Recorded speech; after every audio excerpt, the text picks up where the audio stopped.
Hello guys, welcome to SC GATE PSU short lecture presented by Abhi Vidya main education. ये interest का part 4 है। Part 3 तक already हम लोग कवर कर चुके हैं। आज के हम लोग पार्ट में हम लोग कंपाउंड इंटरेस्ट स्टार्ट करने वाले हैं। Basic concept of compound interest को समझेंगे हम लोग। अभी तक जो हम लोग पार्ट 1, पार्ट 2, पार्ट 3 कवर कर चुके हैं उसमें हम लोग सिंपल इंटरेस्ट की बात किए थे। सिंपल इंटरेस्ट हम लोगों ने कंप्लीट किया था पार्ट 3 तक।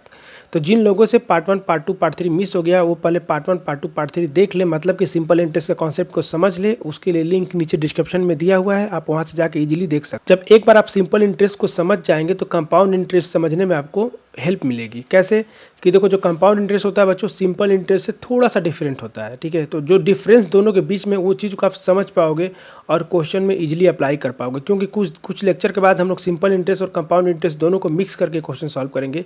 तो वहाँ पे जब हम लोग क्वेश्चन सॉल्व करेंगे तो आपको पहले से सिंपल इंटरेस्ट का कॉन्सेप्ट एकदम क्लियर होना चाहिए, कंपाउंड इंटरेस्ट का कॉन्सेप्ट एकदम क्लियर होना चाहिए। तभी जाके आप दोनों पे जो बेस्ट क्वेश्चन होंगे उसको आप सॉल्व कर पाएंगे। तो सबसे पहले देखते हैं बच्चों कि कंपाउंड इंटरेस्ट का फार्मूला क्या होता है। ठीक है, क्योंकि फार्मूला जानना जरूरी है जो लोग फार्मूला से सॉल्व करते हैं। वैसे हम लोग फार्मूला का यूज नहीं करेंगे, लेकिन फार्मूला आना चाहिए। फार्मूले का कॉन्सेप्ट एकदम क्लियर होना चाहिए कि फार्मूले में क्या क्या कौन कौन सा पैरामीटर है।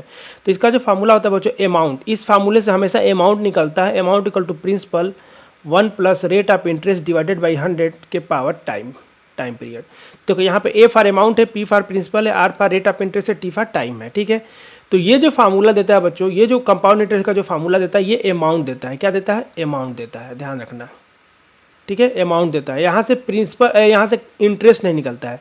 अगर आपको निकालना है कंपाउंड इंटरेस्ट, तो कंपाउंड इंटरेस्ट के लिए क्या करना पड़ेगा? आपको अमाउंट में से प्रिंसिपल को घटाना पड़ेगा। तो ये कंपाउंड इंटरेस्ट निकालने का फार्मूला हो जाएगा। ठीक है, तो ये जो फार्मूला देता है अमाउंट देता है, और कंपाउंड इंटरेस्ट अगर पूछा है तो आपको अमाउंट में से प्रिंसिपल को घटा के बताना पड़ेगा। अगर आप इस फार्मूले को यूज करते हैं तो सिंपल इंटरेस्ट में क्या होता था बच्चों कि सिंपल इंटरेस्ट में जो फार्मूला होता था ये होता है S I equal to P R T by 100। तो सिंपल इंटरेस्ट में क्या होता था कि जो फार्मूला था बच्चों वो क्या करता था, आपको इंटरेस्ट देता था, अमाउंट नहीं देता था। तो वहाँ पे हमको अगर अमाउंट पूछता था तो हम लोग क्या करते थे, प्रिंसिपल में सिंपल इंटरेस्ट को ऐड करते थे। ठीक है, तो ये ध्यान रखें बच्चे, जो लोग फार्मूला यूज करते हैं, जो कंपाउंड इंटरेस्ट का जो फार्मूला होता है अमाउंट देता है, और जो सिंपल इंटरेस्ट का जो फार्मूला होता है वो क्या देता है, केवल इंटरेस्ट वैल्यू देता है। ये क्लियर होना चाहिए। वैसे इन दोनों में से कोई फार्मूला, हम लोग पहले भी सिंपल इंटरेस्ट जब मैं पढ़ाया तो वहाँ पे एक बार भी फार्मूला का यूज नहीं किए थे। सिमिलरली हम लोग कंपाउंड इंटरेस्ट के फार्मूला का भी यूज नहीं करेंगे। ठीक है, अब इस बात को समझाने के लिए मैं एक एग्जाम्पल लेता हूँ बच्चों कि कंपाउंड इंटरेस्ट का फार्मूला कैसे नहीं यूज करेंगे, बिना फार्मूला यूज किए कैसे सॉल्व कर सकते हैं। तो मैं आप लोगों के सामने एक एग्जाम्पल लेता हूँ बच्चों। मान लेता हूँ कि प्रिंसिपल हमारे पास दिया हुआ है 100 रुपीज़ और टाइम दिया है 2 ईयर, और रेट ऑफ इंटरेस्ट दिया है बच्चों, मान लेते हैं 10%। सबसे सिंपल डेटा ले रहा हूँ, 10% पर ईयर या पर एनम दिया हुआ है। और आपसे पूछा गया है कि कंपाउंड इंटरेस्ट निकालो एनुअली, कितना एनुअली होगा। ठीक है, तो आपसे पूछा गया है कंपाउंड इंटरेस्ट और साथ में पूछा गया अमाउंट क्या होगा। तो इसको सॉल्व करेंगे। अगर हम लोग फार्मूले पर अप्लाई करते हैं बच्चों, तो फार्मूले पर अप्लाई करने के लिए क्या निकलेगा, अमाउंट इक्वल टू प्रिंसिपल कितना 100 और 1 प्लस आर कितना है बच्चों 10। तो आर 10% हो गया, और किससे डिवाइड करेंगे 100 से डिवाइड करेंगे, और टाइम पीरियड कितना है बच्चों 2 है। तो ये हो गया अमाउंट का फार्मूला। इसको अगर सॉल्व करोगे बच्चों तो आपके पास आ जाएगा 100 और ये हो जाएगा 1.1 का पावर 2, ये होगा। इसको सॉल्व कर लोगे तो आपका आंसर आ जाएगा। या फिर इसको देखो ऐसे लिख सकते हैं कि 100 इंटू 1.1 इंटू 1.1। तो देखो इसको मल्टीप्लाई करना आपको पता है कि इसको 11 का स्क्वायर को पता है 121 होता है, तो आप इजीली इसका सॉल्यूशन भी निकाल सकते हो। ठीक है, तो ये आ जाएगा 1.1 का स्क्वायर करोगे तो 100 इंटू 1.21 आ जाएगा। इसको 100 से मल्टीप्लाई करोगे तो कितना आ जाएगा बच्चों, ये आ जाएगा बच्चों, ये आ जाएगा आपका 100 का मल्टीप्लाई करो 121। तो ये आपका अमाउंट आ जाएगा, आपका आंसर हो जाएगा। ठीक है, लेकिन इसको हम दूसरे फॉर्म में लिखना चाहें तो हम ऐसे लिख सकते हैं 100 इंटू 1.1 इंटू 1.1। जो मैं आपको कॉन्सेप्ट समझाना चाहता हूँ ऐसे समझो। देखो किसी भी नंबर में अगर हम लोग 1.1 का मल्टीप्लाई कर रहे हैं, इसका मतलब क्या समझते हो। ठीक है, तो जो परसेंटेज लोग जो पढ़े होंगे ध्यान से मेरे क्लास को, तो उसमें मैंने बताया था कि अगर किसी क्वांटिटी में अगर 1.1 का मल्टीप्लाई होने का मतलब ये होता है, इसका मतलब ये होता है कि x को बढ़ाया जा रहा है बाई 10% से। ठीक है, जो लोग पढ़े होंगे उनको याद होगा। अगर x में मल्टीप्लाई किया जा रहा है 1.9, इसका मतलब क्या हो गया कि x को इंक्रीज किया गया है बाई 90%। अगर x इंटू 1.05 लिखा हुआ है, इसका मतलब क्या हुआ, इसका मतलब ये होगा कि x को इंक्रीज किया गया है बाई 5%। ये मैं आपको बता चुका हूँ परसेंटेज के लेक्चर में। तो जो लोग परसेंटेज के क्लास मिस कर दिए उनके लिए नीचे लिंक डिस्क्रिप्शन में दिया है, परसेंटेज आप जाके बाद में वहाँ से देख सकते हैं। यहाँ पे मैं बताया था स्केलिंग फैक्टर। ठीक है, जब क्वांटिटी को इंक्रीज होती है तो स्केलिंग फैक्टर क्या होता है। तो यहाँ पे देखो ध्यान से, ये क्या है, प्रिंसिपल है और ये प्रिंसिपल में हम लोग क्या कर रहे हैं 1.1 का मल्टीप्लाई कर रहे हैं। इसका मतलब केवल मैं इतना सोचो आप 1.1 का मल्टीप्लाई के प्रिंसिपल में, इसका मतलब हो गया कि प्रिंसिपल को इंक्रीज किया गया बाई 10% से। ठीक है, अब जो इंक्रीज करने के बाद जो वैल्यू आ रही है उसमें 1.1 का और मल्टीप्लाई हो रहा है। इसका मतलब कि उस जो चेंज अमाउंट है उसको 10% से और बढ़ाया जा रहा है। अगर मैं इसको डायग्राम फॉर्म में बनाऊं बच्चों तो ऐसे सोचो कि पहले आपके पास 100 रुपीज़ था, इसको 10% से बढ़ाया गया है, 10% से बढ़ाया गया। देखो ये 100 में 1.1 का मल्टीप्लाई करने का मतलब कि इसको 10% से बढ़ाया गया। जब इसको 10% बढ़ाओगे बच्चों तो ये आएगा 100 + 10 आ जाएगा, यानी कि आ जाएगा 110। अब फिर क्या किया गया बच्चों, जो रिजल्ट आ रहा है, रिजल्ट का मतलब जो आपके पास रिजल्ट, हमारे पास रिजल्ट क्या आ रहा है, ये रिजल्ट आ रहा है। P को इंक्रीज करने के बाद 10%, ये हमारा रिजल्ट आ रहा है।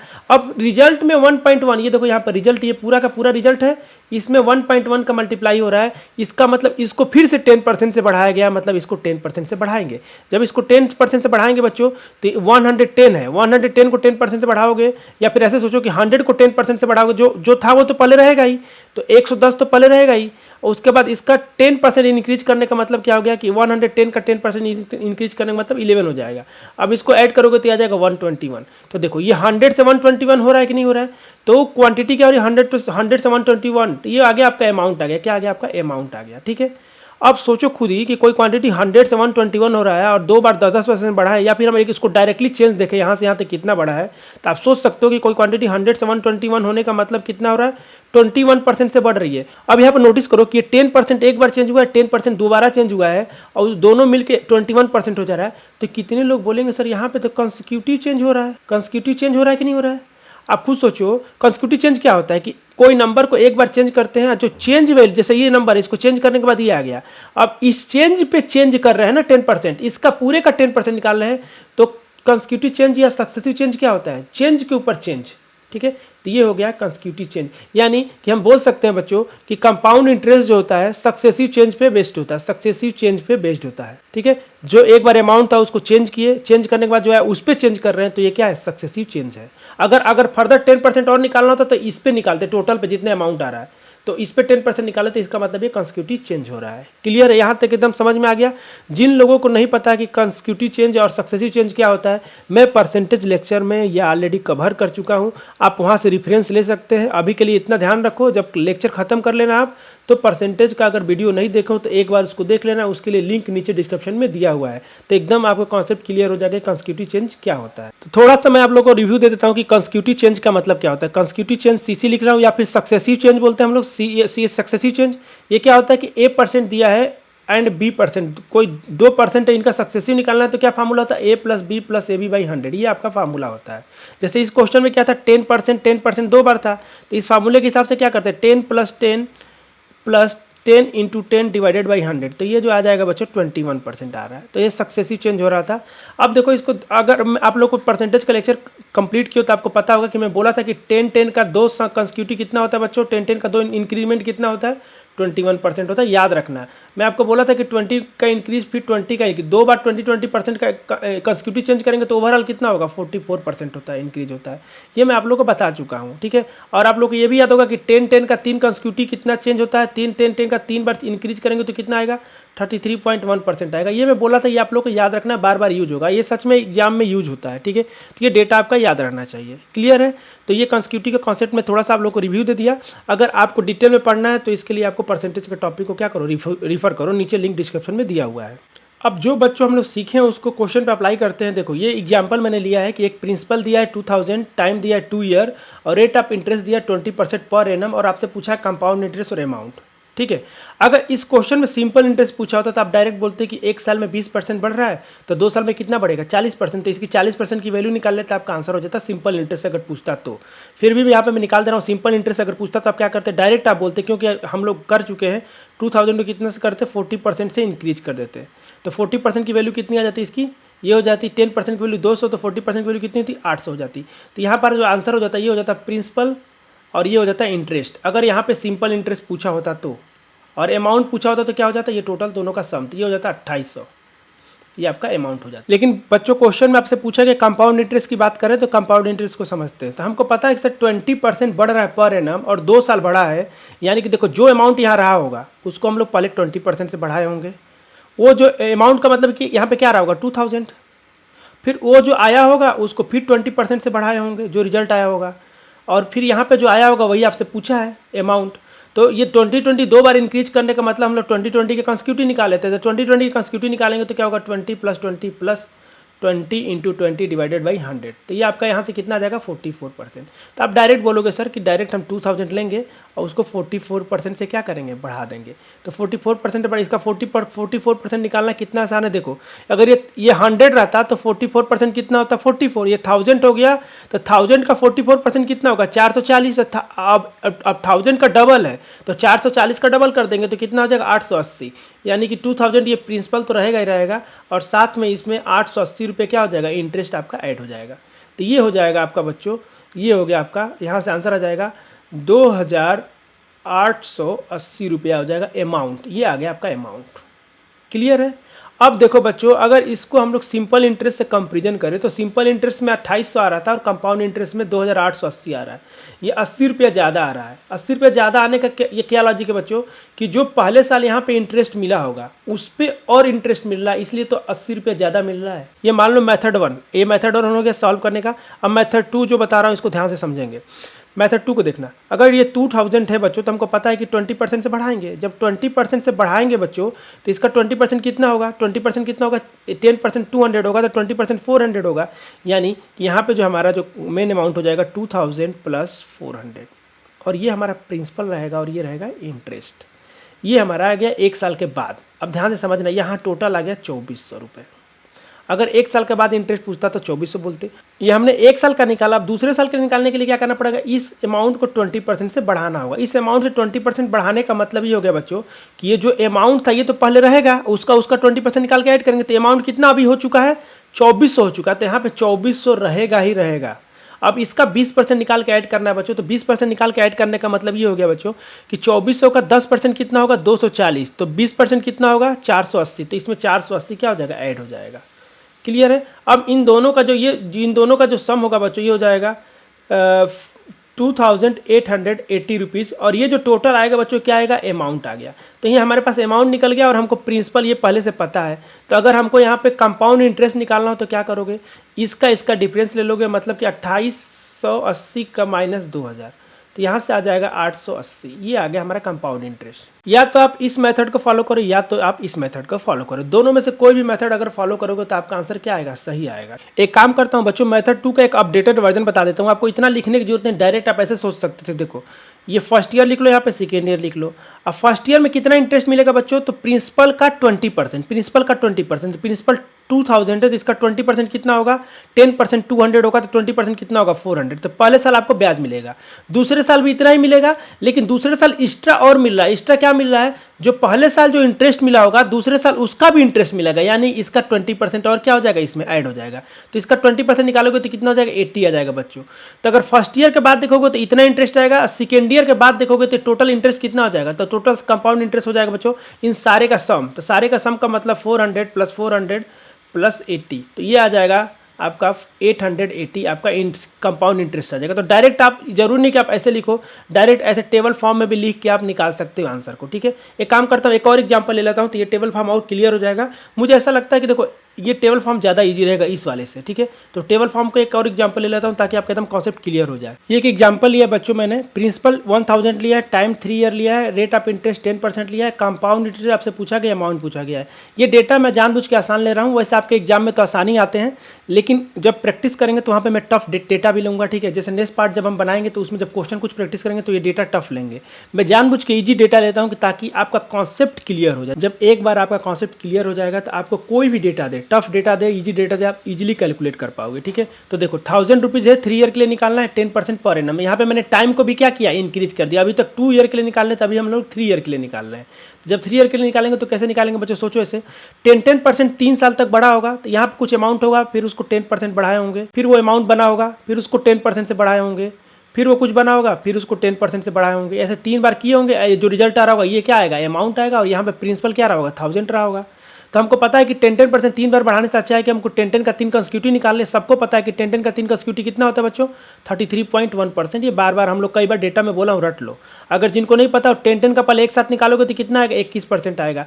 फिर 21% का 10 के साथ निकालो। जब हमको पता चल गया कि 10-10 का 3 कंसेक्यूटिव 33.1% आता है, तो हमको एकदम तुरंत बोलेंगे बच्चों कि 1000 को हमको क्या करना है, 33.1% से क्या करना है, बढ़ा देना है। ठीक है, अब बढ़ा देंगे तो वही अमाउंट आ जाएगा, तो ये 1000 तो रहेगा ही रहेगा, और इसमें 33.1% कितना होगा, 331 हो जाएगा। तो ये आपका हो गया प्रिंसिपल, और ये क्या हो गया, और ये हो गया आपका इंटरेस्ट। ठीक है, अब प्रिंसिपल आ गया, इंटरेस्ट आ गया। अब आपको अमाउंट निकालना है तो क्या करोगे, इन दोनों का सम कर दोगे, तो ये आपका अमाउंट आ जाएगा। ठीक है, तो कंपाउंड इंटरेस्ट यहाँ पे, ये इंटरेस्ट का मतलब यहाँ कंपाउंड इंटरेस्ट आ रहा है, क्योंकि हम लोग कंपाउंड में सॉल्व कर रहे हैं। तो ये 331 रुपये आ जाएगा, और अमाउंट की वैल्यू कितनी हो जाएगा, 1331 रुपये। ये आपका आंसर हो जाएगा। ठीक है, मेथड 1 हो गया, जो कि कंसेक्यूटिव से हमने सॉल्व कर लिया। अब मेथड 2 देखो बच्चों, जो हम लोग टेबल फॉर्म बताया था उसको समझो। तो देखो फर्स्ट ईयर में कितना ब्याज मिलेगा आपको इंटरेस्ट, 1000 का 10%। तो हम लोग 3 साल के लिए निकालना है, तो 3 टेबल बना लिए, फर्स्ट, सेकेंड और थर्ड। ध्यान समझना इस बात को, 10। अब हमने ऐसे टेबल बना लिया। अब खुद सोचो कि फर्स्ट ईयर में कितना इसका 10% मिलेगा। इसका 10% का मतलब कि 1000 का 10% कितना होता है, 100। तो यहाँ 100 तो मिलेगा ही मिलेगा, और सेकेंड ईयर में भी 100 मिलेगा, और थर्ड ईयर में भी 100 मिलेगा। ये सिंपल इंटरेस्ट की बात कर रहे हैं, ये सिंपल इंटरेस्ट है। ठीक है, अगर ये सिंपल इंटरेस्ट का क्वेश्चन होता बच्चों तो 10% 3 बार मिलता है, इसका 10% कितना 100, तो 100 3 बार मिलता है, ऐसे सिंपल इंटरेस्ट हो गया। लेकिन हमको निकालना है कंपाउंड इंटरेस्ट। तो कंपाउंड इंटरेस्ट में क्या होता है कि जो पहले साल इंटरेस्ट आता है उसको दूसरे साल पे उस पर भी इंटरेस्ट मिलता है, और जो दूसरे साल इंटरेस्ट आता है उसको तीसरे साल पे उस पर इंटरेस्ट मिलता है। मतलब इंटरेस्ट ऑन इंटरेस्ट। देखो यहाँ पर मैं लिख दे रहा हूँ, कंपाउंड इंटरेस्ट का मतलब होता है इंटरेस्ट ऑन इंटरेस्ट। सीधी सी बात, इंटरेस्ट के ऊपर भी इंटरेस्ट मिलता है। अब आपको यहाँ पर ध्यान से समझना ये बच्चों कि देखो ये 100 रुपीज़ पहले साल का इंटरेस्ट हो गया, दूसरे साल का 100, ये सिंपल इंटरेस्ट की बात कर रहे हैं। अब कंपाउंड इंटरेस्ट में क्या होगा कि दूसरे साल तो सिंपल इंटरेस्ट वाला मिलेगा ही मिलेगा, और साथ में जो पहले साल का जो ब्याज होगा उस पर भी ब्याज मिलेगा। यानी कि 100 का ये 10% क्या मिलेगा हमको, इंटरेस्ट मिलेगा। तो 100 का 10% इसमें ऐड करना, तो 100 का 10% कितना होगा, 10 होगा। यानी अगर कोई आपसे पूछे कि फर्स्ट ईयर में कितना इंटरेस्ट मिलेगा, तो 100, सेकेंड ईयर में कितना मिलेगा, तो इन दोनों का सम 100 प्लस 10। अब थर्ड ईयर की बात करते हैं। जब थर्ड ईयर में आएंगे बच्चों तो नॉर्मल प्रिंसिपल पे तो ये नॉर्मल सिंपल इंटरेस्ट मिल गया, लेकिन एक्स्ट्रा और क्या मिलेगा, जो फर्स्ट ईयर में इंटरेस्ट मिला होगा और जो सेकेंड ईयर में इंटरेस्ट मिला होगा उन दोनों का 10-10%। यानी कि इसका फर्स्ट ईयर में जो इंटरेस्ट मिला 100 मिला, इसका 10% कितना होगा, 10 होगा। तो फर्स्ट ईयर में जो इंटरेस्ट मिला था उसका 10% इंटरेस्ट मिल गया, और जो सेकेंड ईयर में इंटरेस्ट कितना मिला आपको, सेकेंड ईयर में इंटरेस्ट मिला 110 रुपये, तो 110 रुपये का भी 10% मिलेगा, क्योंकि इंटरेस्ट ऑन इंटरेस्ट, तो इसका 10% कितना हो जाएगा, 11 हो जाएगा। यानी ये थर्ड ईयर में अगर केवल पूछे कि थर्ड ईयर में तो कितना हो जाएगा, 100 प्लस 10 प्लस 11, तो कितना हो जाएगा, ये इसको ऐड करोगे तो ये हो जाएगा 121। ये आपका इंटरेस्ट आ गया। अब इस टेबल का मतलब समझो बच्चों, टेबल में क्या हो रहा था कि देखो जितना पहले इंटरेस्ट मिला उसका उतना परसेंट दूसरे में ऐड होगा, फिर तीसरे साल निकालोगे तो बाकी जितने रहेंगे उसका 10% निकाल के उसमें ऐड होगा। बस सिंपल सा लॉजिक है। अगर कोई पूछे आपसे बच्चों कि आफ्टर 1 ईयर कितना इंटरेस्ट मिलेगा, आफ्टर 1 ईयर, तो आफ्टर 1 ईयर का मतलब कितना मिलेगा, 100 मिलेगा। आफ्टर 2 ईयर कोई पूछे, 2 ईयर का मतलब क्या हो गया बच्चों, अब 2 साल के बाद कितना इंटरेस्ट मिलेगा, तो जो पहले साल का जो इंटरेस्ट होगा प्लस दूसरे साल, यानी कि पूरा इसका पूरा का पूरा सम लेना है, 2 साल का निकालना है। तो 2 साल के लिए कितना हो जाएगा, 100 प्लस 100 प्लस 10, ये हो जाएगा बच्चों 210 रुपये। ये आपका इंटरेस्ट हो जाएगा। अगर आपसे पूछे आफ्टर 3 ईयर, तो आफ्टर 3 ईयर का मतलब क्या हो गया कि आफ्टर 3 ईयर के लिए आपको क्या करना पड़ेगा, पूरा का पूरा डेटा को क्या करना पड़ेगा, पूरा का पूरा डेटा को सम करना पड़ेगा, तो आफ्टर 3 ईयर आएगा। तो आफ्टर 3 ईयर कितना हो जाएगा, 100 प्लस 100 प्लस 100, ये फर्स्ट लाइन से 100 तीनों ऐड हो गया। उसके बाद कितना ऐड करना है, 10 यहाँ से, फिर यहाँ से कितना ऐड करना है, 10, और यहाँ से कितना करना है, 11। तो ये सबका सम करोगे बच्चों, जब सम करोगे तो ये 1 2 300, और ये हो जाएगा 300, और यहाँ पे आ गया 11 है यहाँ पे, तो 331। ये आपका इंटरेस्ट आ जाएगा 3 साल के बाद का। और यही देखो यहाँ पे भी 331 आ रहा है, मतलब ये दोनों क्या आ रहा है, सेम आ रहा है। तो आपकी मर्जी बच्चों, ये टेबल फॉर्म में भी निकाल सकते हो और इससे भी निकाल सकते हो। आई थिंक आप लोगों का टेबल फॉर्म भी कंफर्म हो गया होगा, और ये कंसेक्यूटिव चेंज भी आप लोगों को क्लियर हो गया होगा। आप इन दोनों में से कोई भी मेथड अप्लाई करो, आपका आंसर एग्जैक्टली करेक्ट आएगा। ठीक है, अब गेट के एग्जाम में रहेगा बच्चों, तो गेट में तो आपके पास कैलकुलेटर है, तो डायरेक्ट फार्मूले से भी निकाल सकते हो, लेकिन पब्लिक सेक्टर में आपको ऐसे ही सॉल्व करना है, तभी आपका टाइम बचेगा। क्लियर है। एक काम करता हूँ, एक और एग्जाम्पल ले लेता हूँ ताकि आपका एकदम क्लियर हो जाए कॉन्सेप्ट। ये एक और एग्जांपल ले लिया बच्चों मैंने, बस इसमें क्या किया, सेम प्रीवियस क्वेश्चन है, बस टाइम हमने इंक्रीज कर दिया। टाइम इंक्रीज करने का मतलब ये होगा बच्चों कि आपका मैं टेबल को समझाना चाहता हूँ कि टेबल में कोई भी डाउट ना रह जाए, ठीक है। तो टाइम हमने 1 साल इंक्रीज कर लिया, बाकी प्रिंसिपल उतना ही है, रेट ऑफ इंटरेस्ट उतना ही है, वही कंपाउंड इंटरेस्ट और अमाउंट आपको निकाल के बताना है। तो अगर मेथड 1 से करोगे तो डायरेक्ट बोलोगे सर 10-10 4 साल बढ़ा है, ये कंपाउंड इंटरेस्ट है, तो हमको 4 का कंसेक्यूटिव निकालना है 10-10 का। तो 10-10 का 4 कंसेक्यूटिव कैसे निकालोगे बच्चों, तो ध्यान रखो, सबको पता है 10-10 का 2 कंसेक्यूटिव कितना होता है 21%, डायरेक्ट आपको याद है 21%। 4 कंसेक्यूटिव को हमने 2-2 में चेंज कर दिया। अब इन दोनों को क्या करेंगे, आपस में फिर कंसेक्यूटिव निकालेंगे। जब इनका 21 का कंसेक्यूटिव निकालेंगे तो क्या आएगा 21 + 21 और 21 × 21 डिवाइडेड बाई 100। इसको सॉल्व करोगे बच्चों तो ये 42 हो जाएगा और ये हो जाएगा आप लोगों का 441 डिवाइडेड बाई 100। तो इसको सॉल्व करोगे तो ये हो जाएगा 46.41%। तो 10-10 का 4 कंसेक्यूटिव कितना आ गया बच्चों, 46.41% आ गया। इसको भी आप लोग याद रख लेंगे। 10-10 का 2 कंसेक्यूटिव कितना होता है 21%, 10-10 का 3 कितना होता है 33.1%, 10-10 का 4 कितना आ गया बच्चों 46.41%। ये भी आपको याद रहना चाहिए, क्योंकि जब आप क्वेश्चन में सॉल्व करोगे तो अगर डेटा याद है तो आप इजीली क्वेश्चन को सॉल्व कर लोगे, ठीक है। अब हमको क्या करना है, जब हमको पता चल गया कंसेक्यूटिव तो क्या करेंगे, 1000 को हमको इंक्रीज करना है कितने से बच्चों, 46.41% से क्या करना है आपको इंक्रीज कर देना है। इसको इंक्रीज करने का मतलब ये होगा कि 1000 जो था वो प्रिंसिपल तो रहेगा ही रहेगा और इसमें इंटरेस्ट ऐड हो जाएगा। इंटरेस्ट कितना हो जाएगा इसका बच्चों 464.1, ये आपका इंटरेस्ट आ जाएगा। और अमाउंट निकालना चाहो तो अमाउंट कितना हो जाएगा बच्चों, तो अमाउंट इक्वल टू हो जाएगा, अमाउंट हो जाएगा बच्चों आप लोगों का 1464.1, ये आपका अमाउंट हो जाएगा। क्लियर है। तो ये आप डायरेक्ट ऐसे आंसर निकाल सकते हैं। मेथड 2 देखो, टेबल फॉर्म जो इंपॉर्टेंट है, टेबल आपको बनाने आना चाहिए। इसमें 4 साल की बात किया बच्चों, तो ये फर्स्ट ईयर लिख लिया हमने, सेकेंड ईयर लिख लिया, यहाँ पे हमने थर्ड ईयर लिख लिया और यहाँ पे हमने फोर्थ ईयर लिख लिया। अगर ये सिंपल इंटरेस्ट का क्वेश्चन होता बच्चों तो इसका 10% मिलता, मतलब 100 रुपया हर साल मिलता, तो 400 रुपया हो जाता। लेकिन ये कंपाउंड इंटरेस्ट का बात कर रहा है बच्चों। तो कंपाउंड इंटरेस्ट में क्या होता है कि जो पहले साल इंटरेस्ट मिला होता है उस पर भी दूसरे साल इंटरेस्ट मिलता है। तीसरे साल पे किस पे इंटरेस्ट मिलता है, जो प्रिंसिपल आता है उस पर तो मिलता है, और फर्स्ट ईयर और सेकेंड ईयर में जो इंटरेस्ट होता है उस पर भी इंटरेस्ट मिलता है। यानी कि कंपाउंड इंटरेस्ट क्या होता है, इंटरेस्ट ऑन इंटरेस्ट होता है। अब इसी बात को आप टेबल में समझो। देखो फर्स्ट ईयर में आपको तो 100 रुपया ही इंटरेस्ट मिलेगा, लेकिन सेकेंड ईयर में तो ये अगर सिंपल इंटरेस्ट आता तो 100 ही मिलता, लेकिन ये कंपाउंड इंटरेस्ट है तो जो पहले साल में जो इंटरेस्ट मिला है उस पर भी तो इंटरेस्ट मिलेगा, और उस पर कितना परसेंट इंटरेस्ट है 10%। तो आपको पता है कि इसका 10% क्या हो जाएगा, यहाँ पे ऐड हो जाएगा। जब इसका 10% ऐड करेंगे तो बच्चों यहाँ पे कितना हो जाएगा 10 और इंटरेस्ट मिल जाएगा यहाँ पे सेकेंड ईयर में। अब थर्ड ईयर में क्या होगा बच्चों, थर्ड ईयर में 100 तो मिलेगा ही मिलेगा, ये जो इंटरेस्ट सिंपल इंटरेस्ट है। लेकिन कंपाउंड इंटरेस्ट में क्या होता है, जो पहले और दूसरे साल में जो इंटरेस्ट मिला होगा उस पर भी इंटरेस्ट मिलेगा। तो फर्स्ट ईयर में 100 रुपीज़ इंटरेस्ट था तो इसका 10% और मिलेगा, तो यहाँ से 10 हो गया। और सेकेंड ईयर में क्या, सेकेंड ईयर में कितना है बच्चों, तो सेकेंड ईयर में आप सोचो 100 है और 10 है, मतलब कि सेकेंड ईयर में 110 रुपया है ये, तो 110 रुपया का भी 10% बढ़ेगा। जब 110 रुपया का 10% बढ़ेगा बच्चों तो यहाँ पे 11 क्या हो जाएगा, ऐड हो जाएगा। क्लियर है। सिमिलरली अगर फोर्थ ईयर की बात करें तो फोर्थ ईयर में 100 तो रहेगा ही रहेगा, और साथ में जो फर्स्ट ईयर में जितना आ रहा है उसका जितना फर्स्ट ईयर में आ रहा है उसका क्या होगा 10% मिलेगा। तो फर्स्ट ईयर में 100 है उसका 10% ऐड हो गया, ये फर्स्ट ईयर के कारण हो गया। सेकेंड ईयर में कितना आ रहा है हमारा टोटल निकालें 110, तो 110 का 10% निकालेंगे तो यहाँ पे 11 ऐड हो जाएगा। और थर्ड ईयर में कितना टोटल आ रहा है बच्चों, तो यहाँ से हम बोल सकते हैं कि 121 आ रहा है। अब 121 का 10% यहाँ पे ऐड हो जाएगा तो ये 12.1% हो जाएगा। अब यहाँ पे फोर्थ ईयर में टोटल निकालेंगे बच्चों तो यहाँ सम कर लो। अगर आपसे पूछा है कि आफ्टर 1 ईयर निकालो, ध्यान से, आफ्टर 1 ईयर पूछेगा तो सीधा सा आपका आंसर हो जाएगा 100। लेकिन आफ्टर 2 ईयर बोल देगा, मतलब कि 2 ईयर का मतलब इन सारे का सम लोगे, तो सारे का सम कितना 100 और 110, तो 100 + 110 ये आपका हो जाएगा। आफ्टर अगर 3 ईयर पूछेगा बच्चों, 3 ईयर का मतलब इन सारे का सम, यहाँ से यहाँ तक का 3 साल का सम करोगे, तब यहाँ से यहाँ सम करने का मतलब 100 110 + 121, तो यहाँ पर हो जाएगा 100 + 110 + 121 आपका आंसर हो जाएगा। अगर आफ्टर फोर्थ ईयर पूछा है बच्चों, फोर्थ ईयर का मतलब क्या हो गया, ये पूरा का पूरा आपको सम करके बताना है। तो फोर्थ ईयर के बाद कितने इंटरेस्ट हो जाएगा 100 कितनी बार है 100 है, यहाँ पे 100 है और यहाँ पे कितना है 110 है, और थर्ड ईयर में कितना रहा था 121 था। अब फोर्थ ईयर का कितना करोगे, इन सब का ऐड करोगे, तो बच्चों जब यहाँ पे ऐड करोगे तो ये कितना हो जाएगा 30 और ये हो जाएगा 33.1, तो ये हो जाएगा 133.1।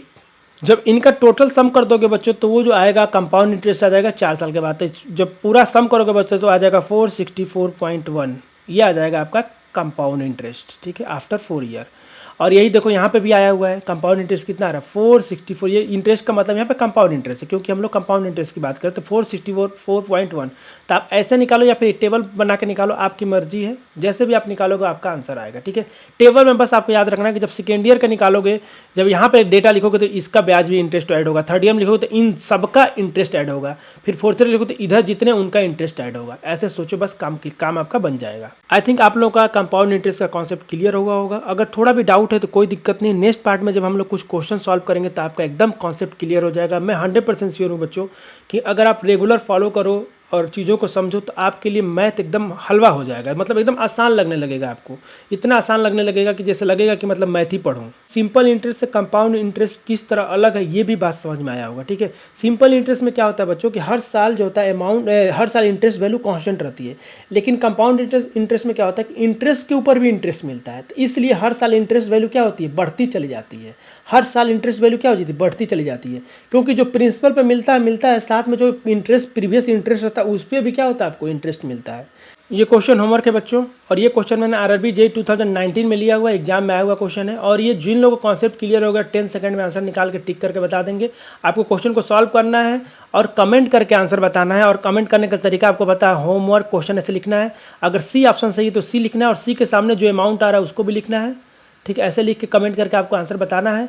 और जो लोग गेट की तैयारी कर रहे हैं और जिनका ये कॉन्सेप्ट एकदम क्लियर हो गया होगा, वो लोग इस क्वेश्चन का आंसर कमेंट करके जरूर बताएंगे बच्चों। नेक्स्ट पार्ट में हम लोग देखेंगे, देखो ये तो मैंने एक मैनुअल बता दिया कि ऐसे ऐसे प्रोसेस करना है, स्टेप 1 स्टेप 2 सॉल्व करना है और आपका आंसर आ जाएगा। लेकिन जब क्वेश्चन में ऑप्शन दिया हो तो हमारे पास रिवर्स अप्रोच का भी कॉन्सेप्ट पता है, हम लोग रिवर्स अप्रोच से ही 40-50% क्वेश्चन को सॉल्व कर लेंगे। हमको ये प्रोसेस फॉलो करना ही नहीं पड़ेगा। मैं आने वाले क्लास में बताऊंगा कि कैसे रिवर्स अप्रोच से ऑप्शन रिड्यूज करेंगे। ठीक है, तो जब आपको ऑप्शन रिड्यूज करने आ जाएगा तो क्वेश्चन इजीली आप सॉल्व कर लेंगे। अगर आप अभी तक हमसे सोशल मीडिया पर नहीं जुड़े तो सोशल मीडिया पर जुड़ जाइए, फेसबुक पेज है यहाँ पे फॉलो कर लीजिए। डेली ये क्वेश्चन मैं यहाँ पे पोस्ट करता हूँ, कोशिश करता हूँ डेली ये क्वेश्चन पोस्ट करने के लिए, तो आपको डेली ये क्वेश्चन प्रैक्टिस करने के लिए मिल जाएगा। अगर फेसबुक आपका डीएक्टिवेट है, नहीं चलाते हैं, तो आप इंस्टाग्राम पे इस पेज को फॉलो कर लीजिए। सेम क्वेश्चन यहाँ भी पोस्ट होता है, तो दोनों में से कहीं भी आप कनेक्ट हो जाइए। और बाकी सब चीज़ों के लिए, जैसे पीडीएफ, कोई वीडियो अगर अपलोड होता है उसका लिंक, सब कुछ टेलीग्राम चैनल में शेयर किया जाता है, तो टेलीग्राम चैनल को भी ज्वाइन कर सकते हैं। और साथ में ये सब ज्वाइन करना बहुत आसान है बच्चों, इनका लिंक नीचे डिस्क्रिप्शन में दिया है, आप इजीली वहाँ से ज्वाइन कर सकते हैं।